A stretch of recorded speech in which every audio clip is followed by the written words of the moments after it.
ایک سا تام یا ایک سا جو یا ایک سا پنیر یا ایک سا کشمش یا ایک کھجور کے علاوہ نصف سا گیہوں دینے کا بھی ذکر ہے۔ یہ بخاری اور مسلم کی روایت ہے۔ اس سے واضح ہوتا ہے کہ صدقہ فطر ادا کرنے میں بندوں کو اختیار ہے۔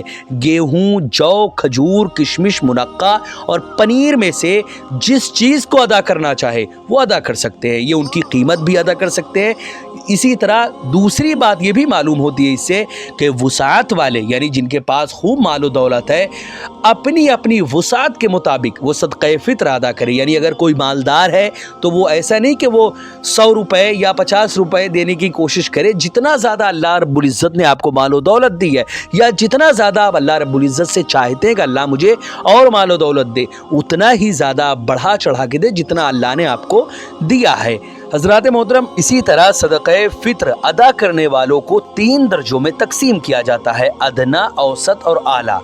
اب ادنا کون ہے ذرا وہ سمجھے۔ ادنا درجہ یہ ہے کہ سب سے کم قیمت والی چیز ادا کی جائے، جیسے کہ ہندوستان میں کھجور، پنیر، منقع اور کشمش کے مقابلے میں گیہوں یا جو کی قیمت بہت ہی کم ہے، لہٰذا گیہوں، جو یا اس کی قیمت بطور صدقہ فطر ادا کرنے والے کو ادنا درجے میں شامل کیا جائے گا۔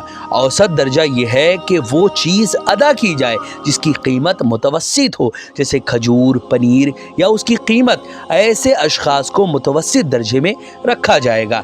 اسی طرح اعلیٰ درجہ یہ ہے کہ سب سے اعلیٰ اور قیمتی چیز اللہ کے راستے میں اللہ کی رضا کے لیے ادا کی جائے، جیسے کشمش، منقع وغیرہ یا ان کی قیمت، ایسے لوگوں کو اعلیٰ درجے میں شمار کیا جائے گا۔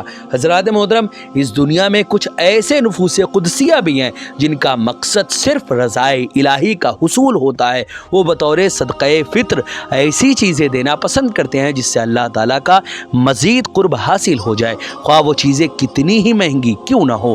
یہ مقربین ہیں جن کا شمار اخص الخواص میں ہوتا ہے۔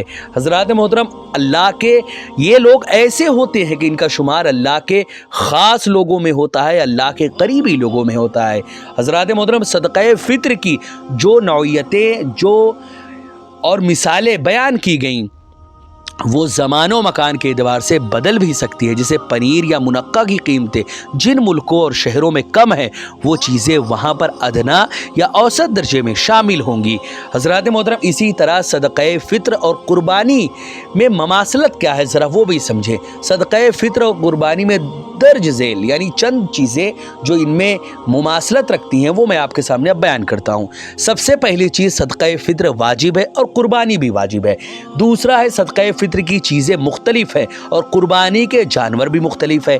اسی طرح تیسرا ہے صدقہ فطر کی چیزوں میں اختیار ہے اور قربانی کے جانور میں بھی اختیار ہے۔ چوتھا ہے کہ صدقہ فطر مالک نصاب پر واجب ہے اور قربانی بھی مالک نصاب پر ہی واجب ہے۔ جو لوگ زکوٰۃ اور فطرہ لینے کے لائق ہے ان پر نہ صدقہ فطر واجب ہے اور نہ قربانی۔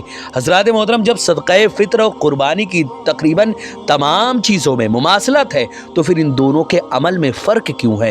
جبکہ لوگ قربانی میں اپنی حیثیت کے مطابق گائے، بیل، بھینس، بکرا، بکری، اونٹ اور دمبا کی قربانی کرتے ہیں تو پھر صدقہ فطر میں اپنی حیثیت کا خیال کیوں نہیں کرتے؟ اب اگر کوئی یہ کہے کہ صدقہ فطر والی اشیاء کی قیمتوں میں نمایاں فرق ہوتا ہے تو قربانی کے جانوروں میں بھی کافی فرق ہوتا ہے، بلکہ صدقہ فطر کی بنسبت کئی گنا زیادہ ہوتا ہے۔ حضرات محترم، اسی طرح نصف سا گیہوں افضل ہے یا پھر 1 سا؟ اب ذرا وہ بھی سمجھیں۔ احادیث کریمہ میں 1 سا اور نصف سا دونوں کا ذکر ہے، چنانچہ ائمہ ثلاثہ یعنی امام شافعی، امام مالک اور امام حنبل کے نزدیک 1 سا پر عمل ہے، جبکہ احناف کا عمل نصف سا پر ہے۔ اس کی وجہ غالباً یہ ہوگی کہ عرب میں پہلے گیہوں بالکل ہی نہیں پایا جاتا تھا، اس لیے اس وقت گیہوں کی قیمت دوسری چیزوں کے مقابلے میں زیادہ تھی اور 2 کلو گیہوں کی قیمت 4 کلو پنیر، کشمش وغیرہ کی قیمت کے برابر یا اس سے بھی زیادہ تھی۔ عرب کے علاوہ دوسرے ممالک میں بھی قدیم زمانے میں گیہوں کم ہوتا تھا جس کے سبب اس کی قیمت زیادہ تھی۔ جیسے اس وقت ہندوستان میں پیٹرول کی قیمت عرب کے مقابلے میں کئی گنا زیادہ ہے۔ ہندوستان میں، پاکستان میں عام طور پر صدقہ فطر میں عراقی سا کا اعتبار کیا جاتا جاتا ہے۔ بعض لوگ 1.25 کلو گیہوں یا اس کی قیمت ادا کرتے ہیں، اب بعض لوگ 2 کلو 45 گرام گیہوں یا اس کی قیمت ادا کرتے ہیں، لیکن احتیاطاً 2 کلو 45 گرام یا اس کی قیمت ادا کرنا یہ افضل ہے۔ حضرات محترم، اسی طرح مذکورہ مقدار گیہوں یا اس کی قیمت ادا کرنے سے بلا شبہ واجب ادا ہو جائے گا، لیکن اللہ تعالیٰ کا قرب خاص حاصل کرنے کے لیے مقدار واجب سے زیادہ خرچ کرنا ہوگا، کیونکہ بندہ نوافل کے ذریعے ہی اللہ تعالیٰ کا قریبی بنتا ہے، اللہ کا محبوب بنتا ہے۔ حضرات محترم، 4 کلو گیہوں نکالنے کے آخر فائدے کیا ہیں، ذرا وہ بھی سمجھیں آپ۔ سب سے پہلا یہ کہ 1 سا نصف سا دونوں حدیثوں پر عمل ہوگا، تمام فقہا کے مذاہب پر عمل ہوگا۔ تیسرا یہ کہ اللہ تعالیٰ کا قرب خاص حاصل ہوگا۔ چوتھا، فقراء و مساکین کی زیادہ سے زیادہ مدد ہوگی۔ پانچواں، بخل کی خباثت سے مزید نجات حاصل ہوگی۔ حضرات محترم، یہ صدقہ نافلہ کیا ہے، ذرا وہ بھی آپ سمجھتے چلیں۔ عید کے دن عموماً لوگ صدقہ نافلہ اور صدقات و خیرات کے نام سے کچھ نہ کچھ نکالا کرتے ہیں، جیسے کپڑا، جوتا، چپل اور کھانے پینے کی دیگر چیزیں۔ اس میں بھی خاص طور سے لحاظ کرنا چاہیے کہ بیکار اور خراب چیزیں نہ تقسیم کرے، بلکہ غرباء اور مساکین کو جو کچھ دے وہ عمدہ اور اچھی چیزیں ہی ہوں۔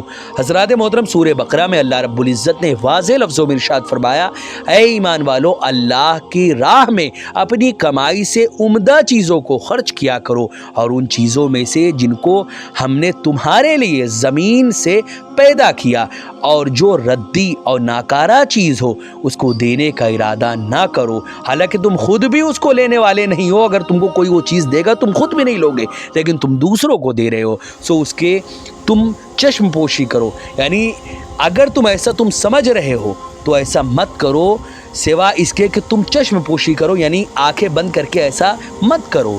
آنکھیں کھولو اور ایسی ہی چیزیں اللہ کے راستے میں دو جو اچھی ہو۔ اللہ رب العزت سے دعا ہے کہ اللہ تعالی ہم کو زیادہ سے زیادہ اللہ کے راستے میں خرچ کرنے کی توفیق عطا فرمائے۔ آپ سے گزارش ہے کہ زکوٰۃ، فطرہ وغیرہ جو بھی نکالے، آپ چاہیں تو ہمارا مدرسہ ایک عالی شان ایک مدرسے کی بنیاد پڑھی ہے، اس میں آپ چاہیں تو آپ اس میں تعاون کر سکتے ہیں، زکوٰۃ، فطرہ وغیرہ جو بھی دینا چاہے اس میں دے سکتے ہیں۔ ساتھ ہی ساتھ ایک جامع مسجد کی بھی بنیاد ہے، اس میں بھی اگر آپ کچھ ہدیہ دینا چاہیں تو آپ اس میں بھی دے سکتے ہیں۔ ویڈیو پسند آئے تو ویڈیو کو لائک کریں، شیئر کریں، اور اگر ہمارے محمدی چینل پر نئے آئے ہوں تو اسے ضرور سبسکرائب کر کے بیل آئیکن کو بھی ضرور دبائیں، تاکہ اس طرح کی تمام انفارمیٹیو ویڈیوز آپ تک ضرور پہنچے۔ آپ سے گزارش ہے کہ ہمارے چینل پر جتنی بھی ویڈیوز ہیں آپ خود بھی دیکھیں، اپنے دوستوں، احباب، رشتہ دار اور ملنے جلنے والوں کو بھی ضرور شیئر کریں۔ السلام علیکم ورحمۃ اللہ وبرکاتہ۔